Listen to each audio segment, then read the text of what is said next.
اس کے ساتھیوں نے بھی اس کی ہاں میں ہاں ملائی اور پھر 1,00,000 سپاہیوں کا ایک لشکر لے کر مکہ کو تباہ کرنے کی نیت سے روانہ ہوا۔ ادھر خواجہ عبد المطلب کے کانوں تک بھی خبر پہنچ گئی کہ حشام ڈاکو ایک زبردست فوج لے کر مکہ پر چڑھائی کے ارادے سے آ رہا ہے۔ اس خبر سے مکہ کے لوگوں کے ہوش اڑ گئے اور وہ حشام کے خوف سے تھر تھر کانپنے لگے۔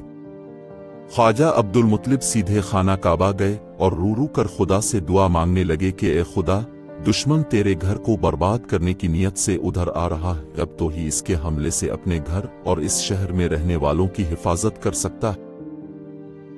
خواجہ عبد المطلب کی دعا خدا نے قبول کی اور اسی روز امیر حمزہ یمن کو فتح کرنے کے بعد اپنی فوج کے ساتھ واپس آ گئے۔ خواجہ صاحب نے اپنے بہادر بیٹے کو سینے سے لگایا اور یمن کی فتح پر مبارکباد دی، مگر پھر فوراً ہی ان کی آنکھوں میں آنسو آ گئے۔ امیر حمزہ بے چین ہو کے کہنے لگے، ابا جان، آپ ہنسنے کی بجائے رنجیدہ کیوں ہے؟ کیا میری کسی بات سے رنج پہنچا ہے؟ نہیں بیٹا، رنج کیسا؟ میں تو اس لیے روتا ہوں کہ حشام ڈاکو 1,00,000 سپاہیوں کی فوج لے کر مکہ کی طرف آ رہا ہے۔ وہ خدا کی مخلوق کا قتل عام کرنے کے ساتھ ساتھ خانہ کعبہ کو بھی برباد کرے گا۔ امیر حمزہ مسکرائے۔ انہوں نے کہا، بس اتنی سی بات پر اب فکر مند ہو گئے۔ یہ تو اچھا ہی ہوا حشام خود ادھر آ رہا ہے، ورنہ مجھے اس کے پیچھے جانا پڑتا۔ اسے آنے دیجئے، خدا نے چاہا تو وہ میرے ہاتھ سے بچ کر نہیں جائے گا۔ بیٹا، تم نہیں جانتے کہ وہ کیسا ظالم اور بے رحم شخص ہے۔ خواجہ عبد المطلب نے کہا، جب اس نے نوشیرواں جیسے طاقتور بادشاہ کو شکست دے دی تو تم کیا کر لوگے؟ بہتر یہی ہے کہ ہم لوگوں کو ہمارے حال پر چھوڑو اور خود حبشہ کے جانب چلے جاؤ۔ میں حبشہ کے بادشاہ کو خط لکھے دیتا ہوں، وہ تمہیں اپنے ملک میں حفاظت سے رکھے گا۔ ابا جان، آپ کیسی باتیں کرتے ہیں؟ امیر حمزہ نے کہا، اپنے عزیز شہر اور اس شہر کے لوگوں کو دشمن کے رحم پر چھوڑ کر میں حبشہ ہرگز نہ جاؤں گا۔ کیا آپ یہ چاہتے ہیں کہ لوگ آپ کے بیٹے کو بزدلی کے طعنے دیں؟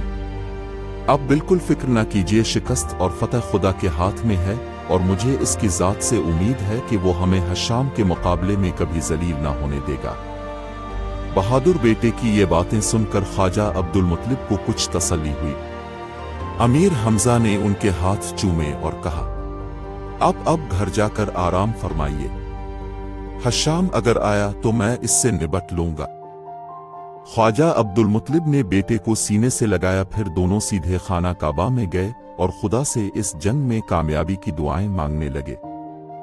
شام کے وقت امیر حمزہ کی فوج کے چند سوار شہر میں اور انہوں نے خبر دی کہ حشام کا لشکر آن پہنچا اور اس وقت مکہ سے کوئی 10 میل کے فاصلے پر پڑاؤ کر رہا ہے۔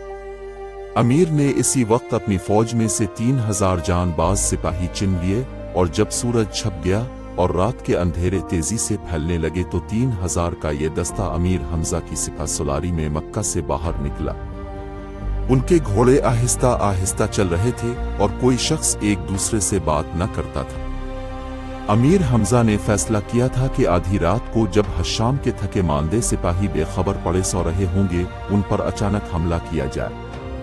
اسے دشمن پر شب خون مارنا کہتے ہیں۔ جب امیر حمزہ اور ان کا فوجی دستہ مکہ سے 10 میل دور پہنچا تو ایک ویران پہاڑ کے دامن میں حشام کا لشکر پڑاؤ کیے ہوئے نظر آیا۔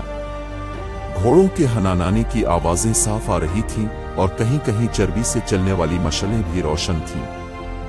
لشکر کے اکثر سپاہی خراٹے لے رہے تھے اور ان کی حفاظت کرنے والے پہرے دار بھی اونگ رہے تھے۔ لشکر کے عین درمیان میں ایک اونچے ٹلی پر بہت بڑا خیمہ لگا ہوا تھا۔ معلوم ہوا کہ یہی خیمہ حشام کا ہے۔ امیر کے ساتھیوں کی رائے تھی کہ دشمن اس وقت بے خبر سویا پڑا ہے، فوراً حلہ بول دیا جائے، لیکن انہوں نے اس رائے کو نہیں مانا۔ کہنے لگے کہ سوتے ہوئے دشمن پر حملہ کرنا بہادری نہیں، بہتر یہ ہے کہ اسے پہلے خبردار کر دیا جائے۔ یہ کہ انہوں نے اپنے ساتھیوں کو حشام کے لشکر کے گرد گھیرا ڈالنے کا حکم دیا اور پھر اپنا گھوڑا آگے بڑھا کر ایک ٹیلے پر جا کھڑے ہوئے۔ یہاں سے حشام کا لشکر دور دور تک نظر آتا تھا۔ اپنے سپہ سالار کے اشارے پر جبران نے لوہے کا بنا ہوا ایک کرنا نکال کر منہ سے لگایا और इस जोर से बजाया कि इसकी आवाज से हश्शाम के सिपाही हड़बड़ा कर उठ बैठे। इतने में अमीर हमजा ने गरजदार आवाज में नारा लगाया और कहा, हश्शाम के सिपाहियों और सरदारों, सुन लो और जान जाओ कि मेरा नाम हमजा है। मैं मक्का के सरदार ख्वाजा अब्दुल मुत्तलिब का बेटा हूं। अब तुम पर हमला करता हूं, होशियार और खबरदार हो जाओ। ये सुनकर हश्शाम के सिपाहियों में दहशत की एक लहर दौड़ गई। चीख पुकार और हंगामा बरपा हुआ। भागते हुए सिपाही एक दूसरे से टकराने लगे और आपस में गुत्थम गुथा हो गए। अलिफादेर अमीर हमजा ने हमले का हुक्म दिया और उनके 3000 सिपाही बिजली की मानिंद दुश्मन पर गिरे। रात भर तलवार चलती रही। हश्शाम के सिपाही किटकिट कर गिरते रहे। हर तरफ लाशों के ढेर लगे थे और खून की नदी बह रही थी। लेकिन हश्शाम इस हंगामे से बेखबर अपने खेमे में पड़ा सो रहा था। सुबह जब मशरिक से सूरज निकला और रोशनी फैली तो हश्शाम को खबर मिली। गुस्सा से कांपता हुआ खेमे से बाहर आया और अपने एक सरदार से पूछने लगा, हमारे लश्कर पर किसने हमला करने की जुर्रत की है? हुजूर, ये हरकत अमीर हमजा की है। उसने रात की तारीकी में हमारे लश्कर ये शब खून मारा और 20,000 सिपाही कत्ल कर डाले। हश्शाम की आंखें कबूतर के खून की मानिंद सुर्ख हो गईं। चलाकर कहा, इसका मतलब यह है कि अमीर हमजा की मौत उसे खुद ही हमारे पास घसीट लाई है। अच्छा, अभी उसकी खबर लेता हूं। ये कहकर मुंह से झाग उड़ाता हुआ अपने खेमे में गया और हथियार बदन पर सजाकर और एक वहशी गैंडे पर सवार होकर मान जंग में आया। उस वक्त जिसने भी उसको देखा कांप गया। इसके सर पर चमकदार फौलादी खुद धुरा था, जिस पर किसी जानवर के खूबसूरत बाल लिपटे हुए थे। जिस्म पर फौलादी जरा, पैटी में कई खंजर, दाएं हाथ में तलवार, पुश्त पर कमान और जहरीले तीरों से भरा हुआ तरकश। गैंडे की गर्दन से बंधा हुआ लंबा नेजा और दम से लटका हुआ बड़ा कुल्हाड़ा। वो नारे मारता हुआ मैदान जंग में आया और कहने लगा, मेरा नाम हश्शाम है और मैं अलकमा डाकू का बेटा हूं। नौशेरवा को मैंने शिकस्त दी और मेरे नाम से सारा जहान थर थर कांपता है। मैं अपने वक्त का रुस्तम हूं। जिसको मौत की आरजू है, मेरे सामने आए। अमीर हमजा ने घोड़ा बढ़ाया और मैदान में पहुंच गए। उन्होंने देखा कि एक देव जैसा शख्स, जिसके चेहरे का रंग तवे की मानिंदा काला है, वहशी गैंडे पर सवार, हथियार बदन पर सजाए, मैदान जंग में घूम रहा है। या अमीर यही हश्शाम है? उमरों ने डर कर कहा, इससे मुकाबला करना आसान नहीं लगता। फिक्र ना करो, देखते जाओ इसका क्या हश्र होता है, अमीर हमजा ने कहा और बुलंद आवाज से हश्शाम को आवाज दी, वो डाकू के बच्चे उधर आ। मैं अमीर हमजा हूं और तेरी मौत बनकर यहां आया हूं। याद रख, अगर तूने मेरी इताअत कबूल ना की और मेरे कदमों पर सर ना रखा तो तेरा सर मेरी ठोकरों में होगा। हश्शाम ने ये आवाज सुनी, पलट कर देखा और गैंडे को भगाता हुआ अमीर हमजा के नजदीक आ गया। क्या देखता है कि सिया रंग के एक शानदार घोड़े पर एक अरब नौजवान बैठा है और उसका चेहरा चांदी की मानिंद सूरज की धूप में चमकता है। इसके लबों पर मुस्कुराहट है और चेहरे पर ऐसा इत्मीनान जैसे मैदान जंग में नहीं, किसी पर फिजा बाग में सैर करने आया है। हश्शाम ने अमीर हमजा, उनके घोड़े और हथियारों को देखने के बाद नर्म आवाज से कहा, ये अरब नौजवान, मुझे तेरी खूबसूरती और जवानी पर तरस आता है, अगरचे तूने मेरी शान में गुस्ताखी की है, लेकिन मैं तुझे इस शर्त पर मुआफ कर दूंगा कि अपना ये घोड़ा और तमाम हथियार मेरे हवाले कर दे और मेरी इताअत कबूल कर, वरना तो मेरी कुव्वत और हैबत से वाकिफ है। मेरे सामने जब नौशेरवा जैसा शान व शौकत वाला बादशाह ने ठहर सका तो तेरी हस्ती किया। याद रख, इनकार करेगा तो न सिर्फ तुझे और तेरी फौज को बल्कि तेरे शहर के एक बच्चे को कत्ल कर डालूंगा, मकानों को जलाकर राख कर दूंगा और तुम्हारी लाशों पर रोने वाला भी कोई ना होगा। हश्शाम ने अभी ये अल्फाज कहे ही थे कि उमरों बोल उठावा, मेरे शेर, क्या तकरीर की है। मैं तो समझता था कि तो वाकई बहादुर आदमी होगा, मगर अब पता चला है कि तो सिर्फ बातें बनाना ही जानता है। अभी तेरी सब कली खुल जाती है। ये कौन बदनसीब है? हश्शाम उमरों की तरफ देखकर बोला। पास खड़े हुए एक शख्स ने बताया कि ये अमीर हमजा के दोस्तों में से है। उमरो इसका नाम है। इसकी चालाकी और अयारी से सब पनाह मांगते हैं। मैंने इसका नाम सुना है, मगर अब लोग उसे भूल जाएंगे, क्योंकि ये इसकी जिंदगी का आखिरी दिन है। हशाम ने चलाकर कहा और तलवार निकाल के उमरों की तरफ झपटा, मगर अमीर हमजा ने इसका रास्ता रोक लिया और कहा, अरे बुज़दिल, इधर कहा जाता है? हिम्मत है तो मुझसे मुकाबला कर। हशाम को तैश आया, गेंडे की गर्दन पर इस जोर का हाथ मारा कि गेंडा थर्रा गया और इस तेजी से दौड़कर अमीर हमजा की तरफ आया कि जमीन कांपने लगी।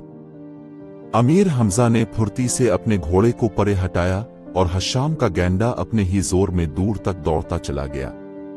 वहां से फिर पलटा। ये तेरा गेंडा है या खरगोश है? उमरों ने कहकहा लगाकर कहा। अब तो हशाम का रंग तांबे की तरह सुर्ख हो गया। नेजा तान कर अमीर हमजा की जानिब लपका। अमीर ने भी अपना नेजा संभाल लिया और हशाम के नेजे पर पूरी कुव्वत से मारा। नेज़े इसके हाथ से छूट के दूर जा गिरा। अब इसने तलवार सूंट ली और फिर दोनों में ऐसी तलवारबाजी हुई कि दोस्त और दुश्मन सभी अश कर उठे। कभी अमीर हमजे हशाम को धकेलते हुए दूर तक ले जाते और कभी हशाम अमीर हमजा को धकेल के मैदान जंग के किनारे ले जाता। आखिर दोनों पसीने में तर हो गए और हाँफने लगे, मगर हार जीत का फैसला ना हो सका। यकाएक अमीर हमजा ने अल्लाह अकबर का ऐसा नारा मारा कि हशाम की बूटी बूटी कांप उठी और तलवार इस जालिम के हाथ से छूट को जमीन पर छन से गिरी। उसी वक्त अमीर ने इसके सर पर पूरी ताकत से तलवार मारी, जो उसकी फौलादी टोपी को काटती हुई खोपड़ी में उतरी और फिर खोपड़ी को दो हिस्सों में तकसीम करके सीने तक पहुंची। हशाम देर से जमीन पर आन गिरा। अपने सरदार को मरता देख इसके लश्कर में गुल मचा और सिपाही भागने लगे, मगर अमीर हमजा के आदमियों ने उन्हें भागने का मौका ना दिया और गाजर मूली की तरह काटने लगे। आखिर उन्होंने हथियार डाल दिए और अपने आप को गिरफ्तारी के लिए पेश कर दिया। हशाम नौशेरवां का ताज और तख्त मदियन से लाया था, वो अमीर हमजा ने हासिल किया। इसके अलावा इन तमाम कैदियों को रिहाई दिलाई जिन्हें हशाम गुलाम बना के मदियन से पकड़ लाया था। ये लोग हमजा की जान को दुआएं देता हुए अपने वतन की जानिब रवाना हुए। अमीर हमजा इस अजीम अलशान फतह के बाद खुशी के शादियाने बजाते हुए मक्का वापस आए। मक्का के लोगों ने उनका शानदार इस्तकबाल किया।